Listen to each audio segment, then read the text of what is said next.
Okay students, आज हम science model paper class 8th के क्वेश्चन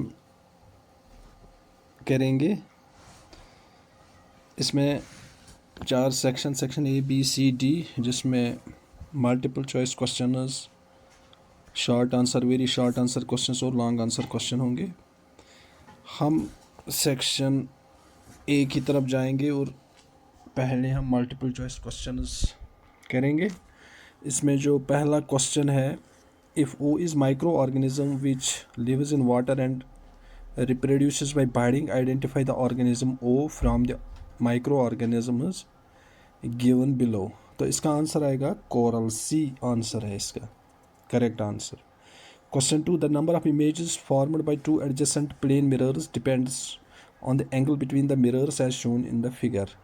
कितनी इमेजेस बनेंगी दो एडजेसेंट प्लेन मिरर्स पे, वो डिपेंड करता है एंगल इन दो मिरर्स के दरमियान जो है वो 60 डिग्री है। Find the number of images formed when angle between mirrors 60। इसकी एक फार्मूला है 360 degree divided by 60 divided by theta, 360 divided by theta minus 1। यहाँ पे थीटा की जगह हम 60 जो एंगल है 60 वो लगाएंगे, 360 डिवाइडेड बाय 60 माइनस 1। अगर हम देखेंगे 360 डिवाइड बाई 60 वो 6 आएगा, माइनस 1 तो 5 इसका आंसर होगा। तो 5 यहाँ पे ऑप्शन बी है, तो इसको ऑप्शन बी आएगा। अब हम जाएंगे क्वेश्चन नंबर 3 की तरफ। Identify the natural source of air pollution. अगर आप देखेंगे ए जो है ऑटोमोबाइल एग्जॉस्ट्स वो man made, B smoke from factories ये भी man made, C coal fired power station वो भी मैन मेड। तो इसमें डी ऑप्शन आएगा, volcanic eruptions and forest fire, ये नेचुरल सोर्स है। उसके बाद question 4, the chemical formula of the rust, जिसको हम फेरिक ऑक्साइड बोलते हैं, वो है Fe2O3, ऑप्शन सी आएगा इसमें। Question 5, water which is suitable for drinking is called, उसको हम बोलते हैं portable water. Question 6, the way that's not use to conserve water, इसमें हम 3R का यूज़ करते हैं, reuse, recycle and reduce. Replace तो नहीं है इसमें, तो डी ऑप्शन आएगा। यहाँ पे जो रिड्यूस है बी ऑप्शन, उसका मतलब है रिड्यूस वाटर वेस्टेज, तो यहाँ पे डी ऑप्शन इसको आएगा। तो चलते हैं हम आगे क्वेश्चन नंबर 7 की तरह। यहाँ पे जो है आपको आइडेंटिफाई करना है the micro organism shown in the figure. तो इसमें जो है ए जो है जियार्डिया, बी जो है ट्राइपैनो सोमा, सी जो है इग्लिना और डी, तो ऑप्शन ए ही इसमें करेक्ट है। उसके बाद हम देखेंगे केस बेस्ड क्वेश्चन 8 to 10 जो है, हम इसको बड़ा मतलब केयरफुली आपको पढ़ना है और इसी में से क्वेश्चन आएंगे। ज़रा आप पढ़िए। Case A student performed an activity करता है एक student to show the effect of manure and fertiliser, वो देखता है कि इफेक्ट ऑफ मैन्योर और फर्टिलाइज़र। मैन्योर जो हम गोबर वोबर बाकी जो है एनिमल वेस्ट या प्लांट वेस्ट जो होता है उसको मैन्योर बोलते हैं, और फर्टिलाइज़र जो मार्केट में मिलती हैं, तो उसका क्या इफ़ेक्ट है on the growth of seedling, छोटे जो प्लांट्स होते हैं। इसके लिए ही took 3 pots A B and C with same kind of seedlings, तीनों में उसने सेम काइंड ऑफ सीडलिंग रखी, जैसे शुगर फिगर में इसने दिखाया है। पॉट ए जो है इसमें ऑर्डिनरी सॉइल है विदाउट एनी मैन्योर और फर्टिलाइज़र, उसमें कुछ नहीं है, सिर्फ ऑर्डिनरी सॉइल है। पॉट बी में है container soil that's mixed with manure, उसके साथ मैन्योर मिक्स है। और पॉट सी में सॉइल जो मिक्स है वो फर्टिलाइज़र के साथ मिक्स है। The important types of manure, और जो इम्पॉर्टेंट टाइप ऑफ मैन्योर हैं वो हैं फार्म यार्ड मैन्योर, जिसको FIM बोलते हैं, green manure GM, compost C manure and poultry manure, ये मैन्योर की टाइप्स हैं। While the important types of fertilisers are nitrogen, phosphate and potash, जिसको हम NPK भी बोलते हैं। और other fertilisers are urea, calcium, ammonia nitrate, जिसको हम कैन बोलते हैं, एट्सेट्रा। तो अब हमें जो है इसमें क्वेश्चन हम पढ़ेंगे। Question number 8, which pot containers soil that is mixed with potash और यूरिया। देखिए आप अब ऊपर अगर आप पढ़ेंगे फिर से तो देखिए पोटैश और यूरिया जो है पार्ट सी में है, ऑप्शन सी आएगा। क्वेश्चन 9 है pot C shows the maximum growth in comparison to pot B. आप ऊपर देखिए जो ये है पॉट सी, ये जो ग्रोथ दिखा रहा है इस बी से ज़्यादा दिखा रहा है। दिस इज़ बिकॉज, इसकी जो वजह है वो है fertilizers are not good for plants, ये नहीं आएगा क्योंकि उससे तो ग्रोथ होती है। Fertilizers are not soluble in water, ये भी नहीं आएगा। C fertilizers are rich in plant nutrients like nitrogen phosphorus, हाँ ये ऑप्शन सी इसमें आएगा। डी जो है फर्टिलाइजर से ऑल द न्यूट्रिएंट्स, ऑल तो नहीं होंगे, dietary plant, so option C is correct. उसके बाद हम देखेंगे क्वेश्चन नंबर 10 की तरफ जाएंगे। Identify the correct match of manure and fertiliser. इसमें आपको देखना है करेक्ट मैच कौन है। तो GM is chemical fertiliser, GM is तो ये पहले ही गलत है क्योंकि जीएम तो मैन्योर में आता है। CAN is a chemical fertilizer and NPK is manure, गलत है भी। NPK is manure and GM is manure, ये भी गलत है। NPK is chemical fertilizer and FYM GM is manure, बिल्कुल आप ऊपर स्टेटमेंट पढ़िए तो डी ऑप्शन इसका करेक्ट आएगा। इसके बाद हमें क्वेश्चन आएंगे assertion and reasoning type questions 11 to 13। तो यहाँ पे एक स्टेटमेंट दिया हुआ है, उसका रीज़न भी नीचे रीज़न भी दिया हुआ है, आपको फिर देखना है इनमें से अगर जैसे इसने डायरेक्शंस में दिखाया है आप पढ़े। In the following questions A statement of assertion दिया हुआ है, एक स्टेटमेंट दिया होगा, is followed by statement of reasoning, उसके बाद और एक स्टेटमेंट जो रीज़न का है। तो आपको देखना है मेक द करेक्ट चॉइस, इसमें से आपको करेक्ट चॉइस देखना कौन है। सपोज ए ऑप्शन जो है both assertion A and reason are true, अगर दोनों ट्रू होंगे और आर इसको एक्सप्लेन करता होगा असर्शन को तो ए ऑप्शन आएगा। बी जो है अगर दोनों ठीक होंगे ए बी एंड आर ही, लेकिन आर जो है वो करेक्ट एक्सप्लेनेशन असर्शन की नहीं है तो बी आएगा। सी में ए तो ट्रू है लेकिन आर फॉल्स है तो सी आएगा। डी में असर्शन ए इज़ फॉल्स तो रीज़न इज़ ट्रू तो इसमें ऑप्शन डी आएगा। तो हम देखेंगे ये वन बाय वन। क्वेश्चन 11 देखिए आप, assertion A the bubbles of a gas may be formed on the electrodes, reason लिखा है the passage of electric current through a conducting solution causes chemical reaction. तो अब देखेंगे यहाँ पे दोनों जो ये है असर्शन और रीज़न दोनों ट्रू है और जो रीज़न है वो एक्सप्लेन करता है असर्शन ए को, तो इसमें ऑप्शन ए ही आएगा। इसका जो करने का तरीका है, अब इस तरह भी आप जो ये असर्शन है रीज़न के बीच में आप बिकॉज लगाइए, तो ये देखिए फिर सारा स्टेटमेंट आप पढ़िए। आप देखिए ये मतलब आपके हिसाब से ठीक है तो इसका ऑप्शन ए आएगा। देखिए जैसे हम क्वेश्चन 11 को फिर से पढ़ेंगे। The bubbles of a gas may be formed on the electrodes because the passage of an electric current through a conducting solution cause, बिल्कुल ये इसको एक्सप्लेन भी कर रहा है तो इसमें ऑप्शन ए आएगा। और क्वेश्चन 12 जो है graphite is a non metal, ठीक है क्योंकि कार्बन का बना है। रीज़न इसमें दिया है it is the only non metal which is good conductor of electricity, ये भी ठीक है। ज़रा हम इसको बिकॉज लगाएंगे बीच में, देखेंगे स्टेटमेंट कैसा बन रहा है। Graphite is a non metal because it is the only metal which is good conductor of electricity, नहीं ये तो दोनों ठीक है लेकिन ये रीज़न इसको एक्सप्लेन नहीं कर रहा है तो इसमें ऑप्शन बी आएगा। अब इसी तरह हम देखेंगे question 13 lighting strikes could destroy life and property, बिल्कुल उससे होता है मतलब जो बिजली गरजती है उससे लाइफ और प्रॉपर्टी दोनों को नुकसान पहुंचता है। और रीज़न इसमें दिया हुआ है lighting conductors can protect buildings, वो बिल्कुल कर सकते हैं कंडक्टर प्रोटेक्ट बिल्डिंग को बाय अर्थिंग, लेकिन हम देखेंगे कि ये इसको एक्सप्लेन कर रहा है lightning strikes could destroy life and property because lightning conductors can protect buildings, नहीं ये रीज़न तो इसको एक्सप्लेन नहीं कर रहा तो इसमें भी ऑप्शन बी आएगा। तो इस तरह हमने देखेंगे असर्शन और रीजनिंग के क्वेश्चन। अब हम जाएंगे क्वेश्चन नंबर 14 की तरफ। तो क्वेश्चन नंबर जो 14 है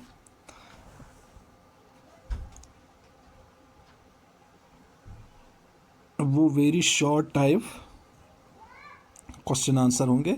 देखिए क्वेश्चन नंबर 14 है student A has to push a lighter box and student B has push a similar heavier box on the same floor.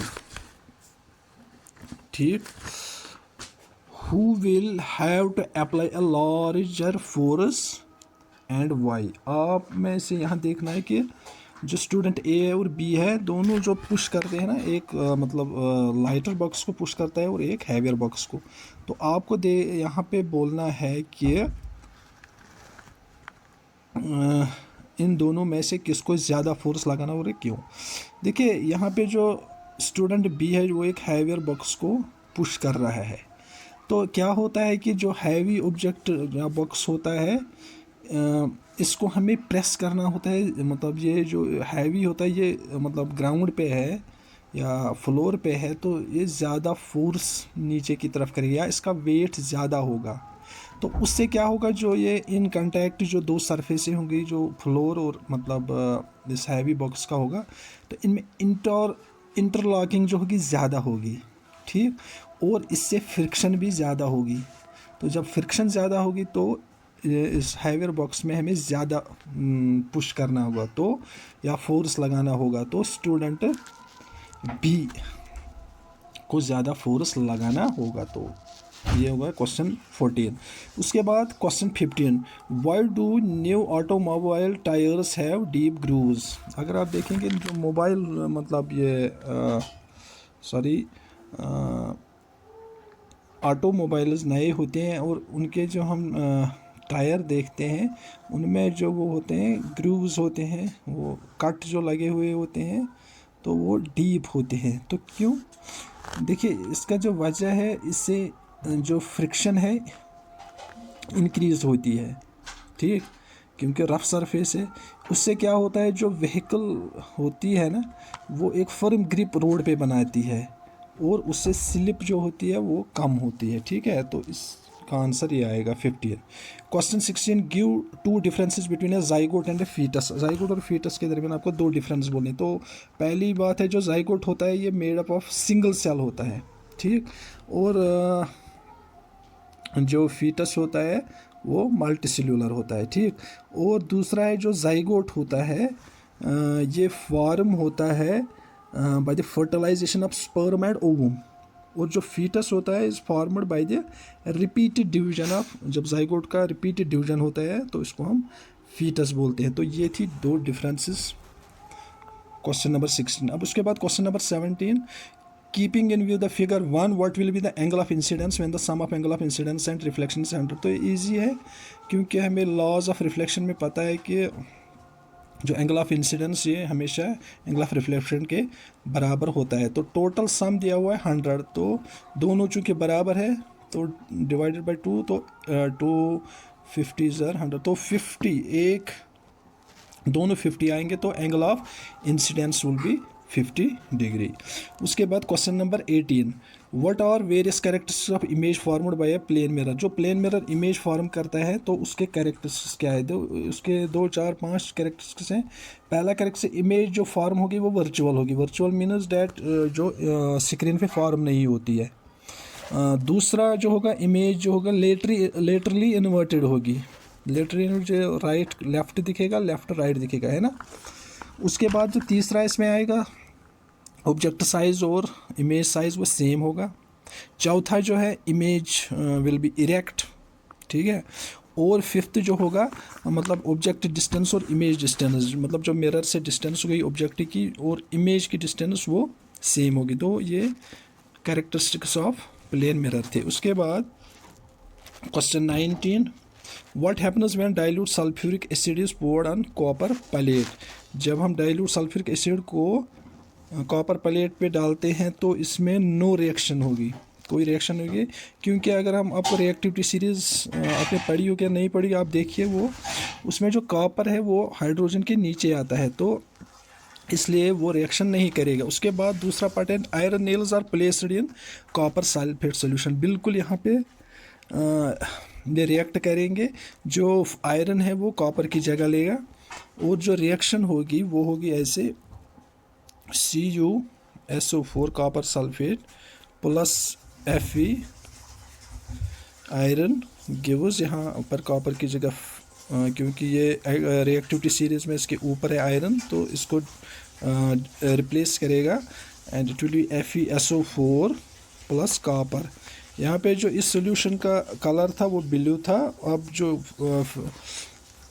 FeSO4 इसका जो कलर होगा वो ग्रीन हो जाएगा, तो बिल्कुल यहाँ रिएक्ट करेगा अच्छे से। That was question number 19। उसके बाद हम सेक्शन सी की तरफ जाएंगे जिसमें आते हैं शॉर्ट आंसर टाइप क्वेश्चंस। तो क्वेश्चन नंबर 20 जो है, lighting and thunder takes place in the sky at the same time and at the same distance from an observer. Lightning is seen earlier and thunder is heard later, explain why. हाँ, जब मतलब बिजली आसमान में जब गरजती है तो आप देखिए पहले हम लाइट देखते हैं फिर उसकी आवाज़। इसका सिंपल आंसर ये है कि जो स्पीड ऑफ लाइट है is greater than the speed of sound, तो इसीलिए वो हमें लाइट पहले दिखती है। उसके बाद हम क्वेश्चन नंबर 21 की तरफ जाएंगे। As child is studying in a coastal region testing the drinking water and also sea water with this tester. He finds that the compass needle deflects more in the case of sea water. What are the reason? जो ये बच्चा है ये देखता है जब ये test करता है ड्रिंकिंग वाटर और सी वाटर का, तो ये देखता है कि सी वाटर में जो कंपास नीडल है वो ज़्यादा डिफ्लेक्ट होता है। तो इसका वजह यह है कि सी वाटर जो है इसमें ये ज़्यादा कंडक्टिंग होता है क्योंकि इसमें ज़्यादा साल्ट होता है, इसलिए मैग्नेट जो कंपास है उसमें ज़्यादा डिफ्लेक्शन दिखाता है। ठीक है, उसके बाद है question number 22। Define asexual reproduction, describe 2 methods of asexual reproduction in animals. तो एसेक्सुअल रिप्रोडक्शन ये जो होता है एक मोड ऑफ रिप्रोडक्शन होता है जिसमें एक नया ऑफस्प्रिंग प्रोड्यूस होता है सिंगल पेरेंट से। ठीक है, तो इसके 2 मेथड जो है, एक है बाइडिंग और फिशन। बाइडिंग में जो ऑर्गेनिज्म होता है वो स्टार्ट होता है बल्जिंग आउट उसमें होते हैं वो, और फिशन में जो होता है जो सेल होती है वो डिवाइड होती है 2 एग्जैक्ट हाउस में, इक्वल हाउस में, तो उसको हम बोलते हैं फिशन। उसके बाद question number 23। Question number 23, how is excessive accumulation of carbon dioxide in the atmosphere related with global warming. देखिए जो कार्बन डाइऑक्साइड है इसके मॉलिक्यूल्स जो होते हैं वो हीट एब्जॉर्बेंट होते हैं, तो जितना कार्बन डाइऑक्साइड ज़्यादा होगा एटमॉस्फेयर तो हीट एक्यूमुलेशन एटमॉस्फेयर में ज़्यादा होगी, वो हीट अप होगा और जो अर्थ है वो भी हीट अप हो जाएगी जिससे ग्लोबल वार्मिंग होती है। तो ये था question number 23। Question number 24, what are antibiotics,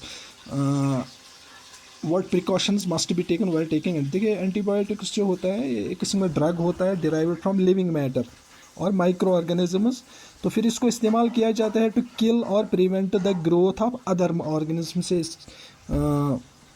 जो होते हैं, तो उसको किल करने में, प्रिवेंट करने में, उनका ग्रोथ जो पैथोजेन्स होते हैं तो वो होता है।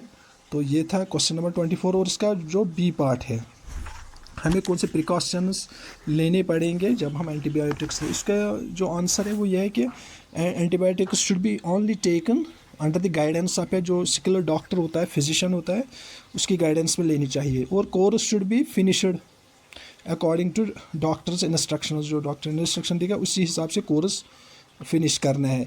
और डोसेज जो है वो भी ठीक होनी, मतलब करेक्ट डोसेज लेनी है।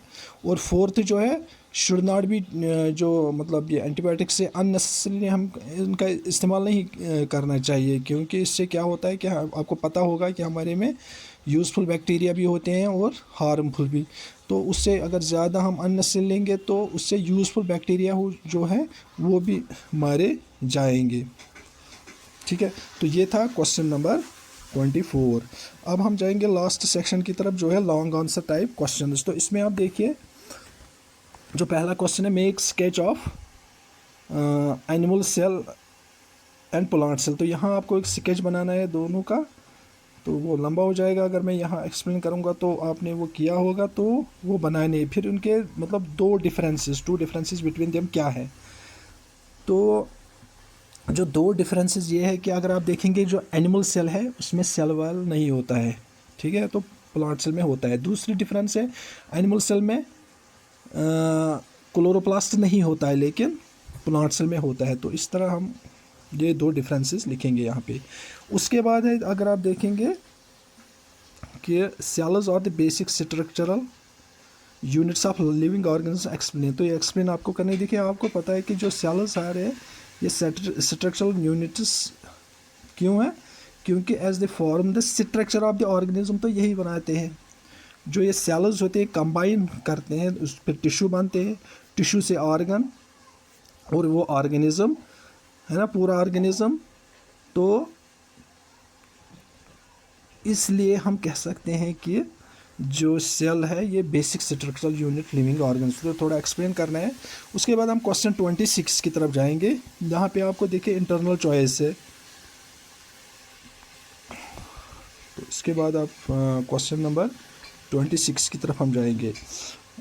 हर्षित, a student of class 8 is observing certain changes in his body, उसकी बॉडी में सर्टन चेंजेस आ रहे हैं, लाइक होरनेस इन वॉइस, मोटापा उसकी आवाज़ में आ रहा है। He also observes that the these changes are taking place in all his classmates, उसके जो क्लासमेट हैं उनमें भी ये चेंज आ रहे हैं, हु आर बॉयज़, जो लड़के हैं, and these changes are different from his classmates who are girls, लेकिन जो गर्ल्स हैं उनमें डिफरेंट, ये मतलब ऐसी चेंजेस नहीं आ रही है, मतलब जो लड़कों की आवाज़ मोटी हो रही है। These changes mark the on setup, ये तो इसमें हम बोलते हैं ये एक सर्टन स्टेज होता है, तो उसको हम क्या बोलते हैं, तो इसको हम, आपको पता होगा, प्यूबर्टी बोलते हैं ना। तो what this stage is called puberty and explain the changes, तो इस प्यूबर्टी में कौन कौन से और चेंज आते हैं वो आपको यहाँ पे लिखना है।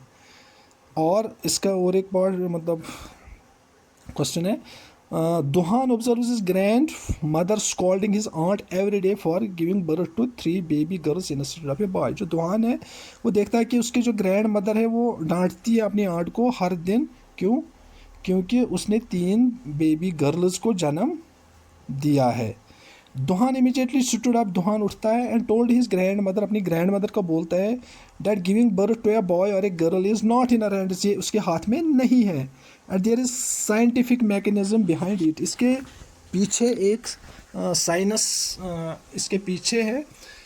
एक्सप्लेन द मैकेनिज्म, तो वो मैकेनिज्म क्या है, which makes fertilised egg develop into a boy और ए गर्ल, जिससे ये बॉय या गर्ल बनता है। देखिए जो मैकेनिज्म है, आपको पता होगा जो सेक्स ऑफ है बेबी जो है वो डिटरमाइन होता है मेल गैमेट से, क्योंकि जो मैन है प्रोड्यूस करता है 2 टाइप्स ऑफ स्पर्म्स, एक्स और वाई, वाइल एज जो फीमेल होता है वो प्रोड्यूस करती है एक ही टाइप का ओवा, that is x.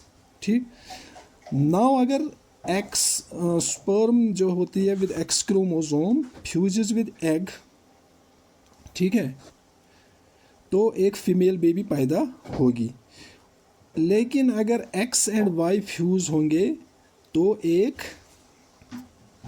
Mail baby जन्म लेगी। So it's not correct to blame females, इसमें हम फीमेल्स को ब्लेम नहीं कर सकते। तो इस तरह हमने देखा है सारा ये मॉडल पेपर। अगर आपको ये मतलब आप इस मतलब मॉडल पेपर को शेयर कीजिए बाकी बच्चों के साथ जो मतलब एग्ज़ाम में इस साल आ रहे हैं, शेयर कीजिए उनके साथ, और इस